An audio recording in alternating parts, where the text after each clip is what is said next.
Está começando o Eventos Cast, o seu podcast que exemplifica na prática como os eventos se tornam experiências memoráveis.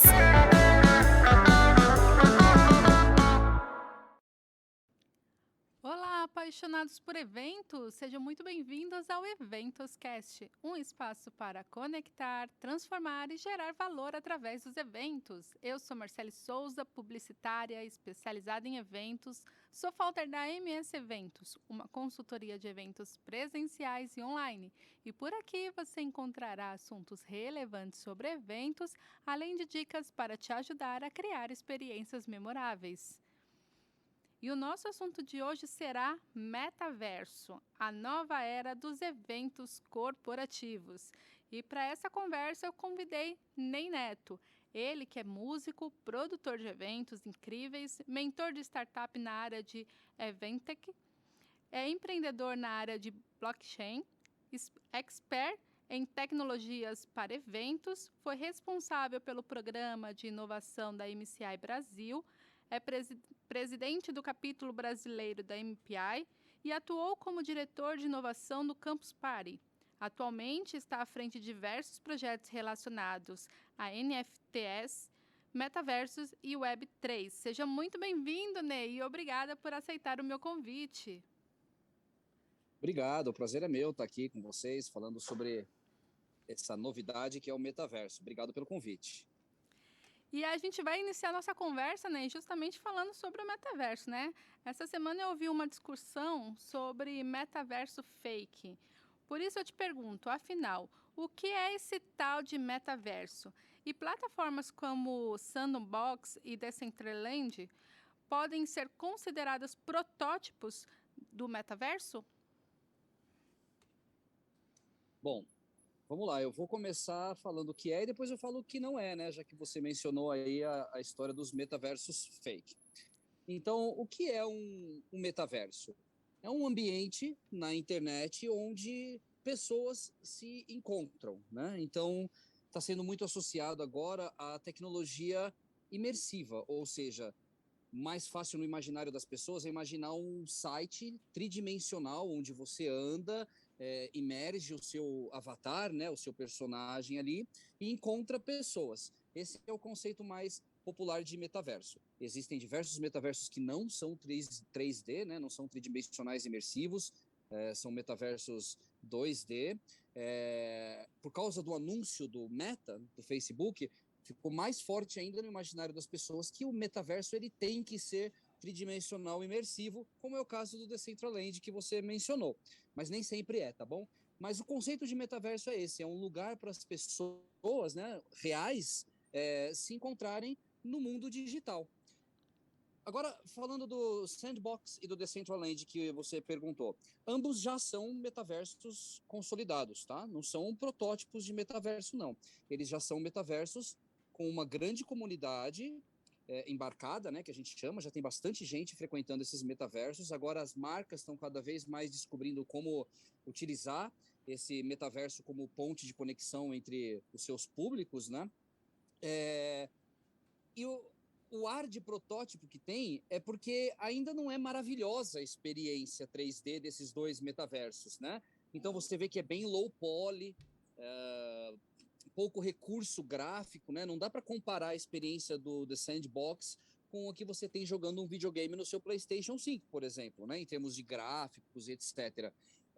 Então, por isso que algumas pessoas pensam que Sandbox e Decentraland são protótipos, mas na realidade eles já são metaversos bem estabelecidos e a questão é que a tecnologia que empurra o metaverso, né? Essas engines de renderização tridimensional, a própria internet, a qualidade do 5G, etc., tudo isso impacta no que é entregue como experiência. E aí a gente sabe que dá para melhorar muito a experiência do Sandbox e Decentraland.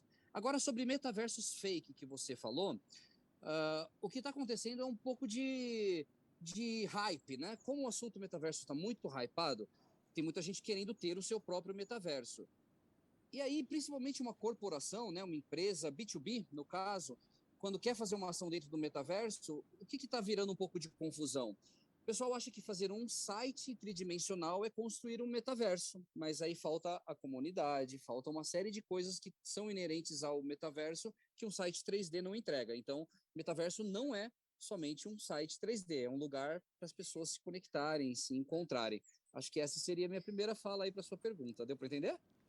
Sim, sim, deu para entender. E também, agora eu quero te perguntar outra coisa, né? Falando ainda sobre o metaverso, eh, a gente tem visto marcas investindo em espaços dentro do metaverso, né? Então eu te pergunto, quanto custa um terreno no metaverso? E pensando também em aparatos técnicos que uma pessoa ela precisa ter, como a internet rápida, óculos de VR, de realidade virtual e um computador com boas configurações, pode ser um fator que inclui uma grande, na verdade, que exclui uma grande parcela de pessoas por conta Uhum. desses aparatos? Infelizmente, sim. Hoje, para você ter uma boa experiência nos metaversos, você precisa de um computador bom, uma boa placa de vídeo. Então, acaba assim excluindo, principalmente aqui no Brasil, né? Quando a gente olha que 95% dos alunos que estão, por exemplo, na escola pública não têm nem acesso a um bom computador. Então, realmente tem esse fator, né? Internet também é um outro problema. O 5G ainda não chegou. Mas, gente, quando a gente fala de metaverso, a gente está falando de uma tecnologia futura, entende? É, por isso que a gente, nesse momento, ainda não tem a melhor experiência. Ainda assim, algumas marcas já estão apostando no formato, como você disse, né? Então, você tem a Samsung, que vai lá e abriu uma loja virtual dentro do Decentraland. Você tem o McDonald's, que já está te fazendo pedidos, né, na sua loja online. Então, Gucci lançando suas coleções para o digital, né, o NFT digital dentro dos metaversos. Então, as marcas estão vindo, a gente vê um movimento muito grande no B2C primeiro, né, ativações para grandes públicos e consumidores. Existem o conceito de metaverso também associado a games, né, o play to earn, que a gente chama. Então, está surgindo muitos jogos como Appland, Illuvium, o próprio Axie Infinity, que são jogos que a pessoa está ali com o seu personagem jogando em troca de criptomoedas, né? Uma economia tokenizada.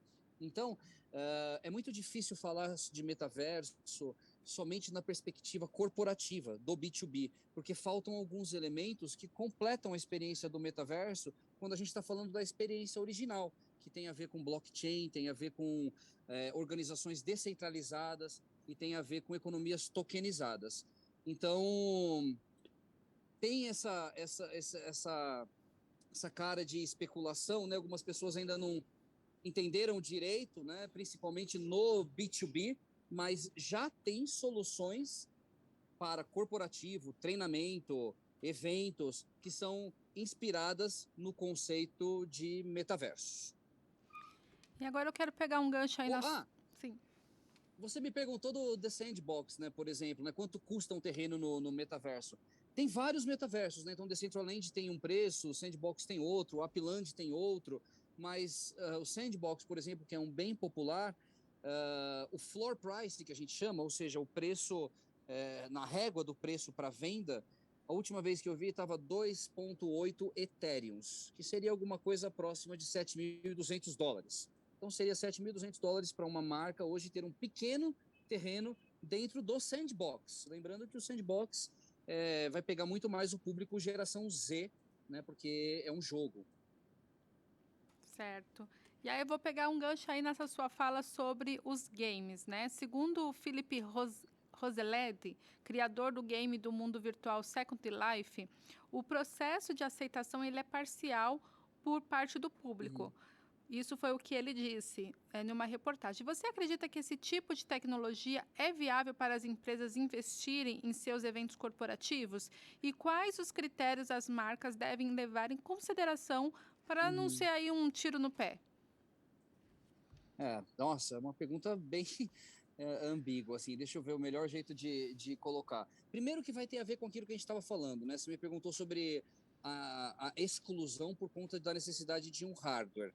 Então, no corporativo também às vezes acontece isso, né? Você está fazendo um evento por adesão, você não consegue garantir que todo mundo tenha um hardware que vai comportar o metaverso. Temos que desmistificar a questão do óculos de realidade virtual. não é verdade que você precisa do óculos para acessar um metaverso. Isso ficou criado por causa do anúncio do Meta, né, que o Mark Zuckerberg mostrou uma experiência com o Oculus Quest 2. Mas a maior parte dos metaversos ainda não são desenvolvidos em realidade virtual. Eles usam a linguagem 3D, mas não estão adaptados ainda para VR. Embora tenham alguns bem proeminentes, como o Victoria VR, que é um projeto que está crescendo muito. Mas vamos falar do corporativo, né? O corporativo, em tempos atuais, passou por uma aceleração do formato digital nos eventos. Tudo virou virtual por causa da pandemia. Acontece que o formato virtual que a gente tem explorado nos últimos anos, ele é meio cansativo, né? Não engaja, não é muito interativo. Então, hoje as empresas estão fazendo um evento híbrido, né? Que está crescendo muito, e estão fazendo o quê? O evento como era antigamente, que era o evento presencial, e liga a câmera e streama para quem está em casa. Isso é um streaming, que não tem nada de inovador, né? A gente já faz broadcast há mais de 20 anos. E a experiência de quem está em casa é chata. Fica maçante, cansativo. Então, para o corporativo, o metaverso entra bem aqui. Ele entra como uma alternativa de você oferecer para o seu público uma experiência mais imersiva, mais interativa e que engaja mais no virtual. Agora, o roadblock, né, um perigo, a empresa achar que está quebrando tudo, vamos dizer assim, no metaverso, fazendo uma ação maravilhosa no metaverso, mas na verdade ela está só fazendo um evento num site 3D. Aí ela vai fazer um grande investimento em modelagem 3D e construção de um site e vai perder todos os elementos que são de fato genuínos da Web3 e do metaverso. Comunidade, engajamento. Então isso é mais importante do que um site 3D, tá? Então, para o corporativo, minha dica seria assim, fica de olhos atentos, começa com isso olhando para o engajamento dos seus eventos virtuais, os treinamentos da sua força de vendas, ativações dos seus estandes. Você pode começar a fazer uma ligação física, onde você tem um stand no evento e um metaverso complementando essa ação no mundo físico, no digital, para quem não está online ali. Então, não fique de olhos fechados, pesquise, procure entender, mas tome um pouco de cuidado também para não ser ludibriado e acabar gastando um dinheirão para fazer um site tridimensional que não vai te oferecer uma experiência bacana para os participantes do evento e você não vai estar fazendo um metaverso, você vai estar só fazendo um site 3D. Essa é uma dica preciosa.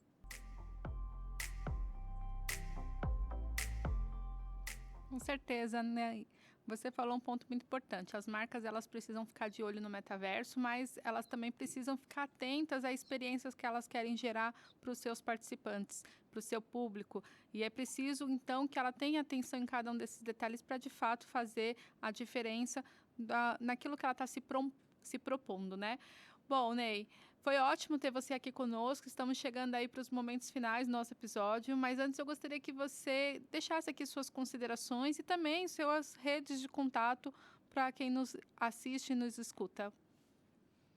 Tá bom. Bom, vocês me acham como Ney Neto Bass, né? Como eu sou contrabaixista, como você falou no começo da apresentação, então o Bass é disso, é de baixo. Então Ney com Y, Neto Bass. Em todas as redes sociais você me acha assim, Twitter, Instagram, LinkedIn, é facinho me encontrar. Mensagem final para vocês seria, continue curioso.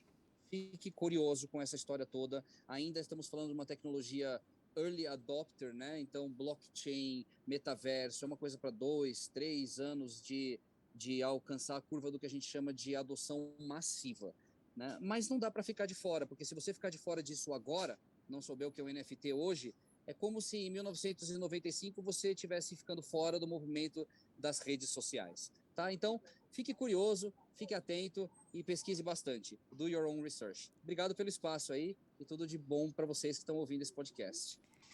Eu que agradeço mais uma vez, Ney, pela sua participação aqui no EventosCast e quero também agradecer a você, ouvinte, pela sua audiência. Siga-nos nas redes sociais, @EventosCast. Por lá você fica sabendo de tudo o que acontece na nossa comunidade. Você também pode acessar o link linktree/EventosCast. Lá tem o link da nossa comunidade, onde você vai encontrar outros profissionais que estão buscando transformar o nosso mercado. Mais uma vez, obrigada pela sua audiência. Obrigada, Ney. E até a próxima. Tchau, tchau.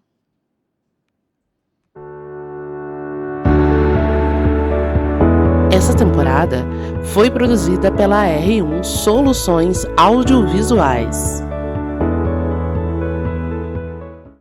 Esse episódio tem a colaboração e a parceria da AlaGF.